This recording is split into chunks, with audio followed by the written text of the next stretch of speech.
नमस्कार विद्यार्थियों, BA first year के फर्स्ट पेपर राजनीति विज्ञान के मूल आधार का हम अध्ययन कर रहे थे। राजनीति विज्ञान के मूल आधार के अंतर्गत आज जो हम अध्ययन करेंगे संप्रभुता के बारे में अध्ययन करेंगे। संप्रभुता, संप्रभु क्या है?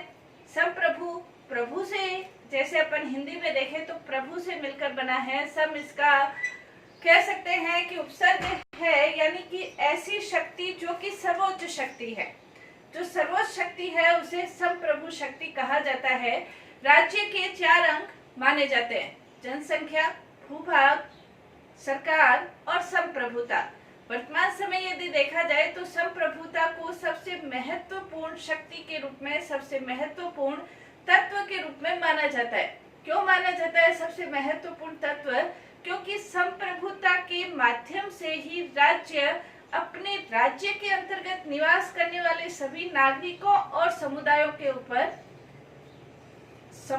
ऊपर अपनी शक्ति निर्धारित करता है, उनको आदेश देने की शक्ति निर्धारित करता है, उनको आदेश दे सकता है।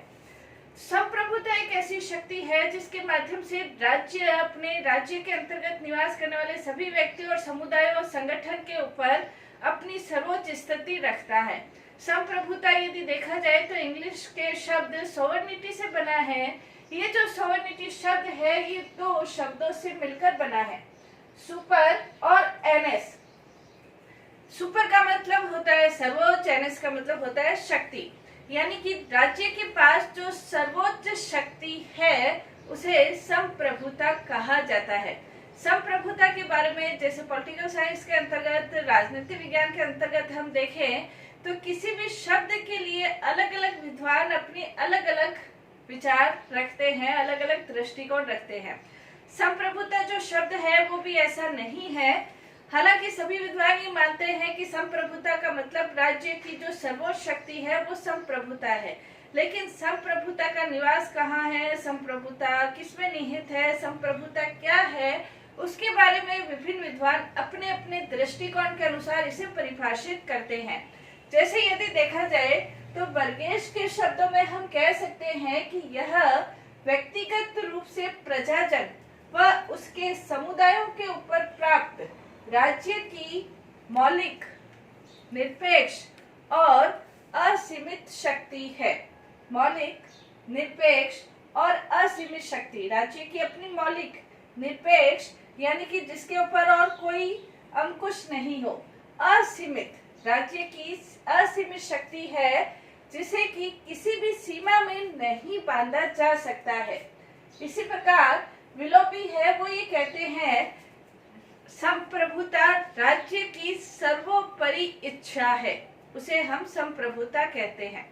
वास्तव में यदि देखा जाए तो संप्रभुता की ये जो परिभाषाएं हैं ये एक सीमित क्षेत्र तक सीमित है। यानी कि संप्रभुता सिर्फ ये नहीं है कि राज्य अपने राज्य के अंतर्गत निवास करने वाले सभी व्यक्ति, सभी समुदाय, सभी संगठन इनके ऊपर अपनी सर्वोच्च शक्ति रखता हो, ये नहीं है, बल्कि संप्रभुता का जो दायरा है इससे भी बढ़कर है। तो संप्रभुता को हम 2 भागों में विभाजित कर सकते हैं। 2 भागों में विभाजित करने का तात्पर्य यह है कि संप्रभुता आंतरिक क्षेत्र में जो संप्रभुता है उसे आंतरिक संप्रभुता कहते हैं। बाह्य क्षेत्र में जो संप्रभुता है उसे बाह्य संप्रभुता कहा जाता है। आंतरिक क्षेत्र के अंतर्गत जो संप्रभुता है उसके बारे में जैसे गार्डनर ये कहते हैं आंतरिक संप्रभुता यानी कि राज्य अपने राज्य के अंतर्गत निवास करने वाले, राज्य की सीमा क्षेत्र के अंतर्गत निवास करने वाले नागरिकों, समुदाय, संगठन के ऊपर जो अपनी शक्ति, सर्वोच्च शक्ति निर्धारित करता है, यानी कि अपने आदेश देने की शक्ति, न सिर्फ आदेश देता है, अपने राज्य के अंतर्गत निवास करने वाले सभी व्यक्तियों, नागरिकों, संगठनों, समुदायों को न सिर्फ वो आदेश देता है बल्कि राज्य के पास ऐसी शक्ति होती है कि वो उस आदेशों को मनवाने की शक्ति भी रखता है। न सिर्फ उन आदेशों को मनवाने की शक्ति रखता है बल्कि यदि कोई व्यक्ति उन आदेशों का पालन नहीं करे तो वो उन आदेशों को पालन नहीं करे तो उनको सजा भी दे सकता है, दंडित भी कर सकता है। तो राज्य के अंतर्गत जो निवास करने वाले व्यक्तियों के ऊपर राज्य की जो संप्रभुता शक्ति है उसके बारे में जैसे गार्डनर ये कहते हैं कि संप्रभुता, गार्डनर ने जैसे कहा है, संप्रभुता राज्य के संपूर्ण क्षेत्र में विस्तृत होती है और एक राज्य के अंतर्गत स्थित सभी व्यक्ति समुदाय इसके अधीन होते हैं। सभी व्यक्ति, सभी समुदाय इस संप्रभुता शक्ति के अधीन होते हैं। हालांकि समुदाय अपना कार्य करते हैं, संगठन अपना कार्य करते हैं, लेकिन फिर भी राज्य की शक्ति के अंतर्गत, राज्य के कानूनों के अंतर्गत, राज्य की संप्रभुता के अंतर्गत ही ये अपना कार्य कर सकते हैं। इसी प्रकार बाह्य क्षेत्र के अंतर्गत भी आंतरिक संप्रभुता और बाह्य संप्रभुता। बाह्य संप्रभुता का मतलब ये है कि राज्य की सीमा क्षेत्र के बाहर राज्य अपनी संप्रभुता का प्रयोग किस प्रकार से करता है। एक राज्य दूसरे राज्यों के साथ कौन से संबंध स्थापित करता है। एक राज्य दूसरे राज्यों के साथ मैत्रीपूर्ण संबंध स्थापित करता है या युद्ध निर्धारित करता है या तटस्थ निर्धारित करता है, तटस्थ रहता है, युद्ध करता है, तो ये राज्य के ऊपर, स्वयं के ऊपर निर्भर है।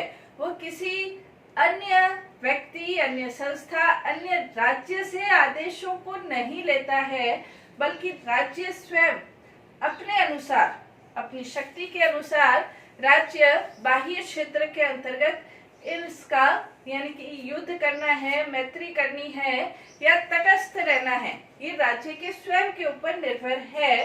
तो ये बाह्य संप्रभुता यानी कि एक राज्य दूसरे राज्य के साथ जो संबंध स्थापित करता है उस क्षेत्र में यदि वो स्वतंत्र है, उसे अन्य किसी से भी आदेश लेने की जरूरत नहीं है, तो बाह्य क्षेत्र के अंतर्गत संप्रभुता है। इसके लिए लॉस्की ने जैसे ये कहा है कि आधुनिक राज्य, लॉस्की ये कहता है आधुनिक राज्य प्रभुत्व संपन्न राज्य होता है। इसलिए एक राज्य के साथ दूसरे राज्य से किस प्रकार के संबंध स्थापित करना है,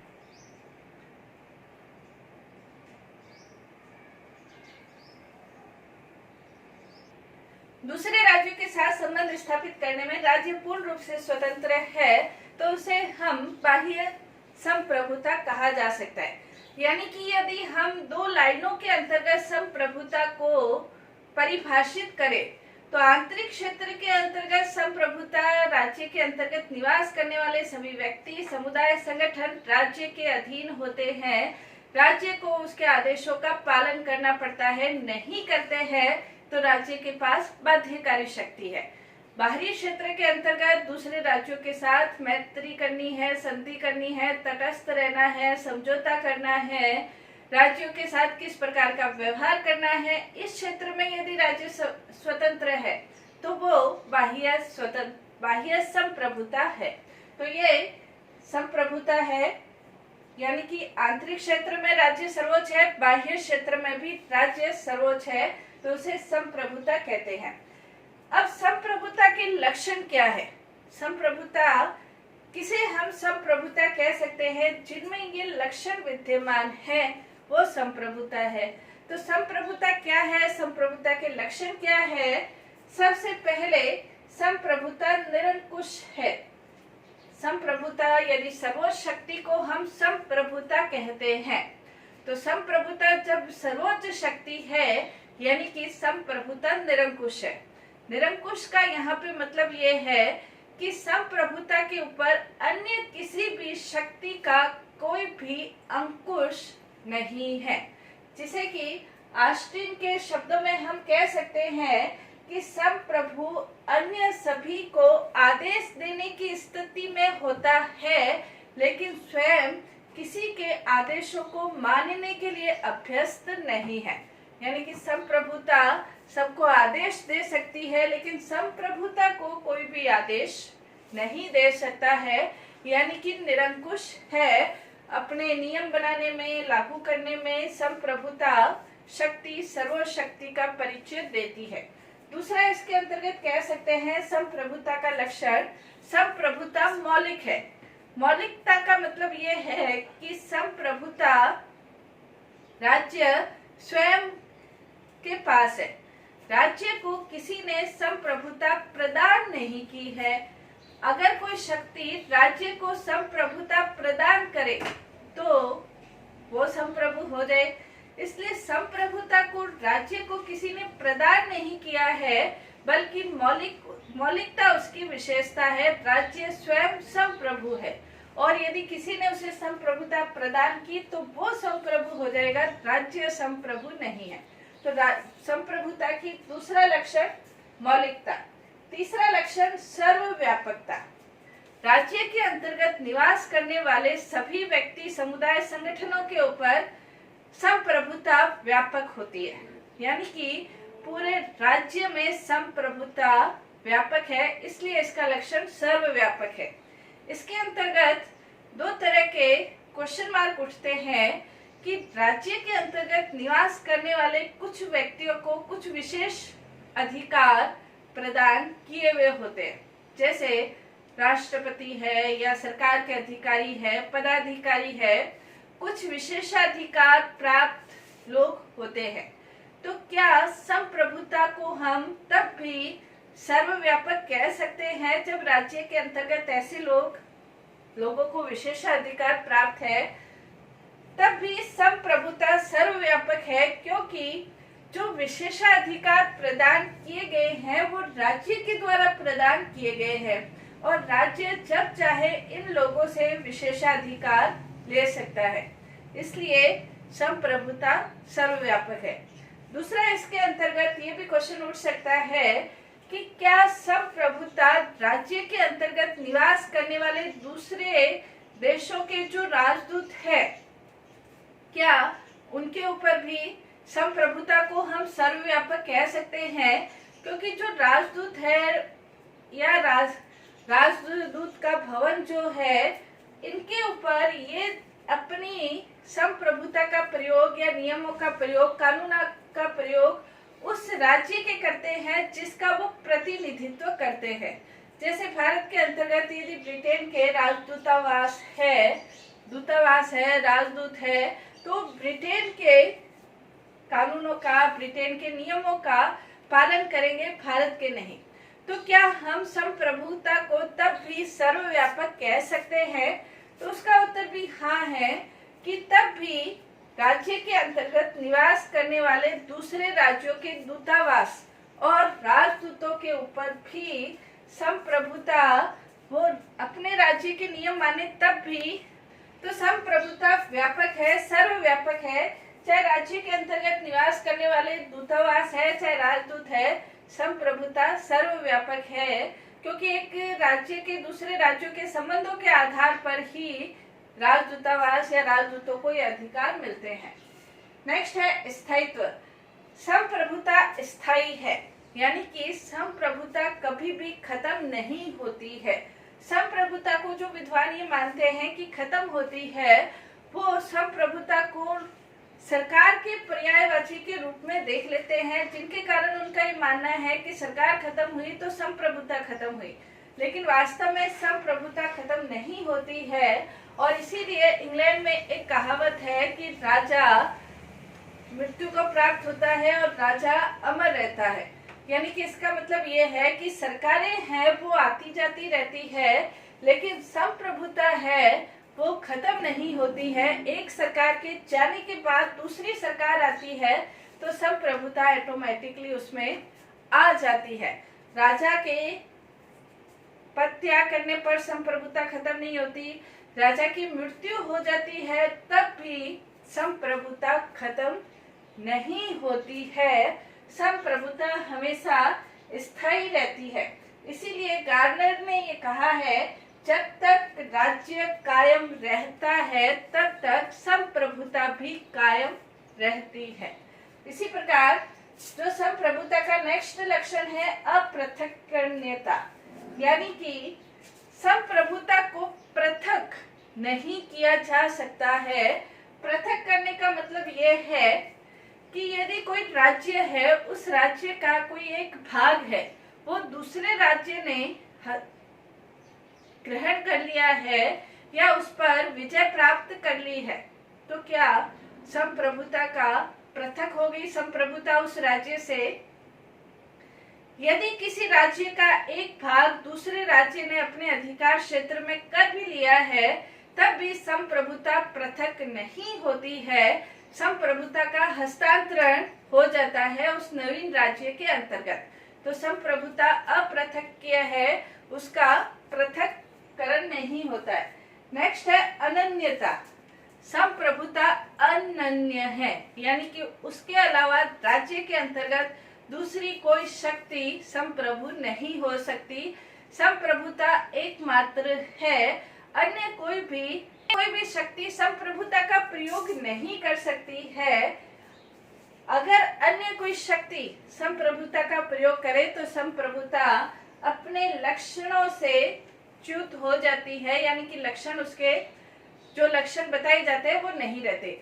अनन्य यानी कि संप्रभुता एक ही है, अन्य कोई उसका प्रयोग नहीं कर सकता है। यदि अन्य कोई प्रयोग करे तो वो संप्रभु है, यानी कि राज्य के अंतर्गत जो संप्रभु है राज्य ही है, अन्य नहीं है। नेक्स्ट इसके अंतर्गत है कि संप्रभुता अविभाज्यता है। संप्रभुता जैसे एक विद्वान है कार्ल हन, उन्होंने ये कहा है कि संप्रभुता का विभाजन नहीं हो सकता है। संप्रभुता का विभाजन उसी प्रकार नहीं हो सकता है जैसे किसी वर्ग का या त्रिभुज का यदि हम विभाजन करते हैं तो क्या विभाजन हो सकता है? जैसे वर्ग है, वर्ग का यदि विभाजन करें तो क्या विभाजन हो सकता है? जैसे त्रिभुज है, तो त्रिभुज का अगर विभाजन करे तो क्या त्रिभुज विभाजित हो सकता है? नहीं होता है। वैसे ही संप्रभुता का विभाजन नहीं होता है। संघात्मक राज्यों के अंतर्गत कुछ विद्वान ये मानते हैं कि संघ और राज्यों के बीच संप्रभुता का विभाजन हो जाता है। वास्तव में संप्रभुता का विभाजन नहीं होता, बल्कि संप्रभुता का प्रयोग केंद्र और राज्यों के द्वारा किया जाता है। संप्रभुता विभाजित नहीं होती है। तो संप्रभुता राज्यों से उसी प्रकार अविभाजित है जैसे शरीर और उसका व्यक्तित्व है। जैसे कोई भी व्यक्ति अपने व्यक्तित्व से विभाजित नहीं हो सकता, वैसे राज्यों से भी संप्रभुता विभाजित नहीं हो सकती है। और इसके अंतर्गत हम कह सकते हैं कि राज्य अपना विनाश करके ही संप्रभुता को खत्म कर सकता है, नष्ट कर सकता है, वरना अन्य कोई आधार नहीं है जिसे कि संप्रभुता खत्म होती है। तो संप्रभुता का आज हमने ये लक्षण पढ़े। संप्रभुता क्या है? संप्रभुता आंतरिक क्षेत्र में और बाह्य क्षेत्र में राज्य की सर्वोच्च शक्ति है। संप्रभुता के लक्षण क्या है? संप्रभुता के ये लक्षण हमने पढ़े। निरंकुश है, मौलिक है, सर्वव्यापक है, स्थायी है, अपृथकनीय है, अनन्य है और अविभाजित है। नेक्स्ट क्लास में हम संप्रभुता के जो प्रकार है उसके बारे में हम अध्ययन करेंगे। धन्यवाद।